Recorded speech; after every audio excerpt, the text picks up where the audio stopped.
Assalamualaikum warahmatullahi wabarakatuh. Alhamdulillah, wassalatu wassalamu ala rasulillah Muhammad ibn Abdillah wa ala alihi wa sahbihi wa mawalah, la hawla wa la quwata illa billah, amma ba'd. Para sederek, para sedulur yang dimuliakan Allah Subhanahu wa taala, marilah kita senantiasa bersyukur kepada Allah Subhanahu wa taala atas segala rahmat, hidayah dan nikmatnya yang Allah berikan kepada kita sekalian, sehingga kita dalam keadaan sehat walafiat bisa menjalankan aktivitas untuk beribadah pada Allah Subhanahu wa taala. Salawat dan salam semoga Allah limpahkan keharibaan junjungan kita Nabi besar Muhammad sallallahu alaihi wasallam kepada segenap keluarganya, sahabatnya, dan termasuk kita semua selaku pengikutnya yang mudah-mudahan kelak yaumul kiamat mendapatkan syafaatnya. Allahumma amin ya Allah ya Rabbil alamin.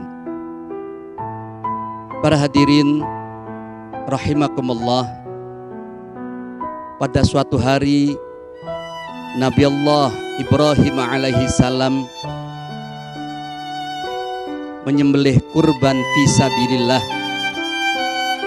berupa 1000 ekor domba, 300 ekor sapi, dan 100 ekor unta.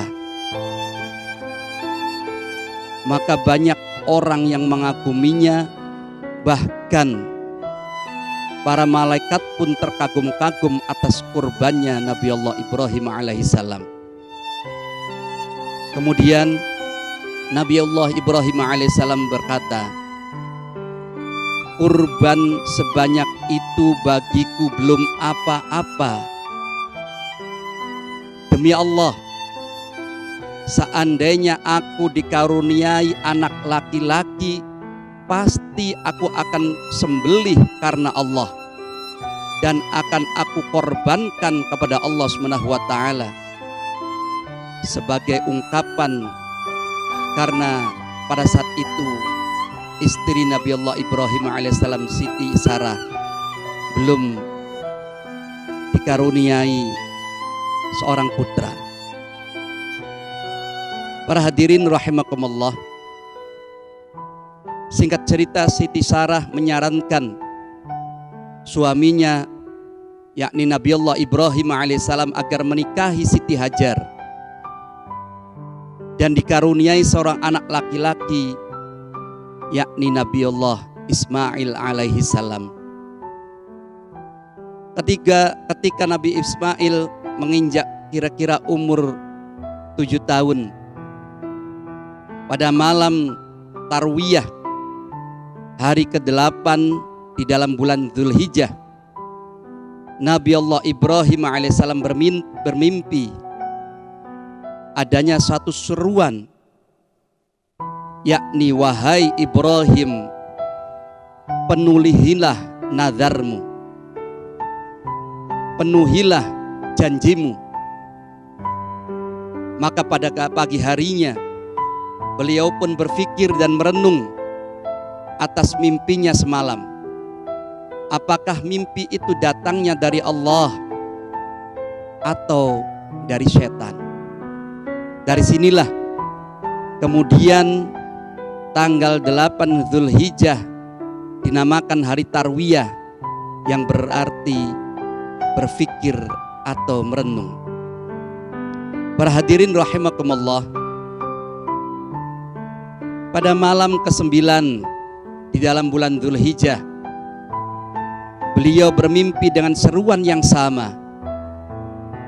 Wahai Ibrahim, penuhilah nazarmu. Maka pada pagi harinya beliau yakin bahwa mimpinya itu dari Allah Subhanahu wa taala. Maka dari sinilah hari ke-9 di dalam bulan Dzulhijjah disebut dengan hari Arafah, yang berarti mengetahui atau yakin Bertepatan pula pada waktu itu Nabi Allah Ibrahim alaihissalam berada di padang Arafah. Pada malam berikutnya beliau juga bermimpi untuk yang ketiga kalinya dengan mimpi yang serupa. Wahai Ibrahim, penuhilah nadarmu. Maka keesokan harinya beliau bertekad melaksanakan nadarnya atau janjinya itu. Karena itulah hari itu tanggal 10 bulan Dzulhijjah disebut dengan Yaumun Nahr, yang berarti hari menyembelih kurban. Para hadirin Allah wa iyyakum. Pada mimpi yang ketiga kalinya seolah-olah ada yang menyeru, sesungguhnya Allah Subhanahu wa ta'ala memerintahkanmu agar menyembelih putramu Ismail. Maka beliau pun terbangun seketika dan langsung memeluk erat putranya yakni Ismail alaihissalam dan menangisinya hingga waktu subuh tiba. Para hadirin Allah wa iyyakum, untuk melaksanakan perintah Allah Subhanahu wa taala tersebut, beliau Nabi Allah Ibrahim alaihissalam menemui istrinya terlebih dahulu, yakni Siti Hajar, ibunda daripada Nabi Allah Ismail alaihissalam. Beliau berkata, "Wahai Hajar, wahai istriku, dandanilah putramu dengan pakaian yang paling bagus, sebab ia akan aku ajak untuk bertamu kepada Allah Subhanahu wa taala." Maka Siti Hajar pun segera mendandani Ismail alaihissalam dengan pakaian yang paling bagus dan memberinya minyak wangi serta menyisir rambutnya dengan rapi. Para sederek, para sedulur yang dimuliakan Allah Subhanahu wa taala, kemudian beliau bersama putranya berangkat menuju ke suatu lembah di Mina dengan membawa seutas tali atau tambang dan sebilah pedang.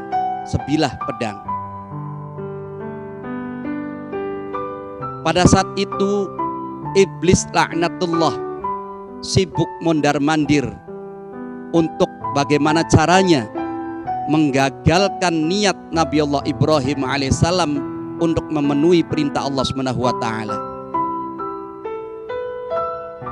Namun iblis gagal membujuk Nabi Allah Ibrahim alaihissalam untuk mengagalkan niatnya itu.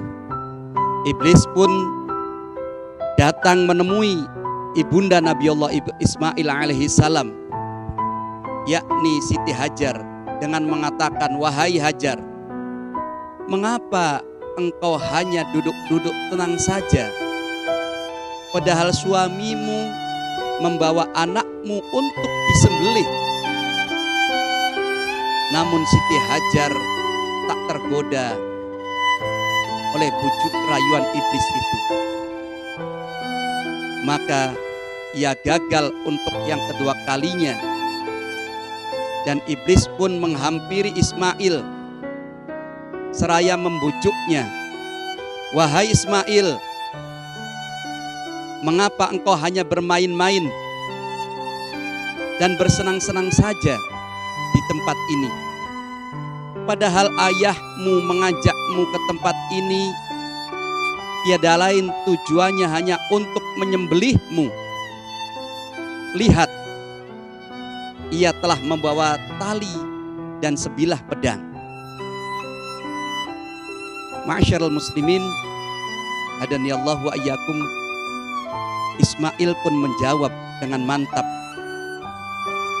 "Demi perintah Allah, aku siap mendengar, patuh, dan melaksanakan dengan segenap jiwa ragaku." Maka ketika iblis hendak menggodanya lagi, Nabi Allah Ismail alaihi salam melempari iblis dengan kerikil hingga butalah mata sebelah kirinya. Iblis pun pergi dengan tangan hampa. Dari sinilah kemudian dengan dikenal dengan kewajiban melempar kerikil atau balang jumroh dalam ritual ibadah haji. Sesampainya di Mina, Nabi Allah Ibrahim alaihi salam berterus terang kepada putranya Nabi Allah Ismail alaihi salam dengan mengatakan, qala ya bunayya inni ara fil manami anni adbahuka fangzur madza tara. Wahai anakku, sesungguhnya aku bermimpi bahwa aku menyembelihmu, maka pikirkanlah bagaimana pendapatmu. Kemudian Nabi Allah Ismail alaihissalam pun menjawab, qala ya abatif al ma tu'maru satajiduni insyaallahu minas sabirin. Wahai ayahku, lakukanlah apa yang telah diperintahkan Allah kepadamu. Insya Allah engkau akan mendapatiku termasuk orang-orang yang sabar.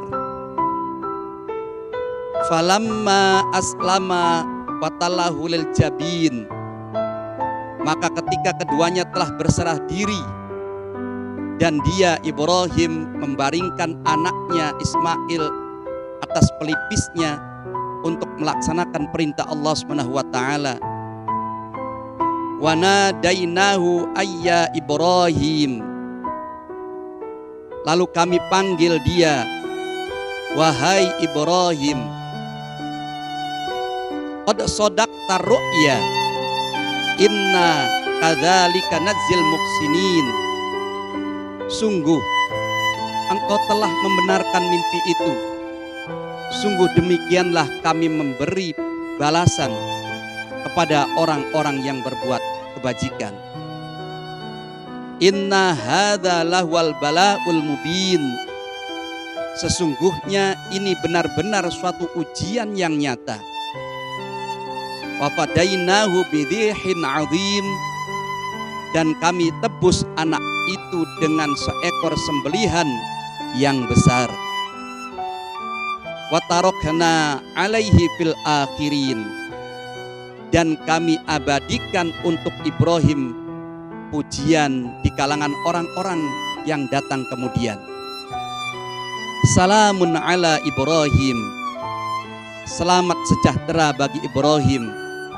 Kadzalika najzil muhsinin, demikianlah kami memberi balasan kepada orang-orang yang berbuat baik. Innahu min ibadinal mu'minin, sungguh dia termasuk hamba-hamba kami yang beriman. Para hadirin, para sederek rahimakumullah, pada saat itu juga semesta alam beserta seluruh isinya bertakbir kepada Allah Subhanahu wa taala, Allahu Akbar, mengagungkan kebesaran Allah Subhanahu wa taala atas kesabaran Nabi Ibrahim dan putranya Ismail alaihissalam dalam menjalankan perintah Allah. Melihat itu, malaikat Jibril pun terkagum-kagum, lantas mengagungkan asma Allah dengan mengatakan Allahu Akbar, Allahu Akbar, Allahu Akbar. Nabi Allah Ibrahim pun menyahut, La ilaha illallah wallahu akbar. Nabi Allah Ismail kemudian mengikutinya dengan mengatakan Allahu Akbar walillahil hamd. Kemudian para hadirin, bacaan-bacaan tersebut diabadikan, dibaca setiap hari raya. Itulah sekelumit daripada sejarah terjadinya hari raya kurban yang bisa kami sampaikan Kurang dan lebihnya kami mohon maaf yang sebesar-besarnya. Hasbunallahu wa ni'mal wakil, ni'mal maula wa ni'man nasir. Wallahu a'lam bishawab wa ala minkum. Wassalamualaikum warahmatullahi wabarakatuh.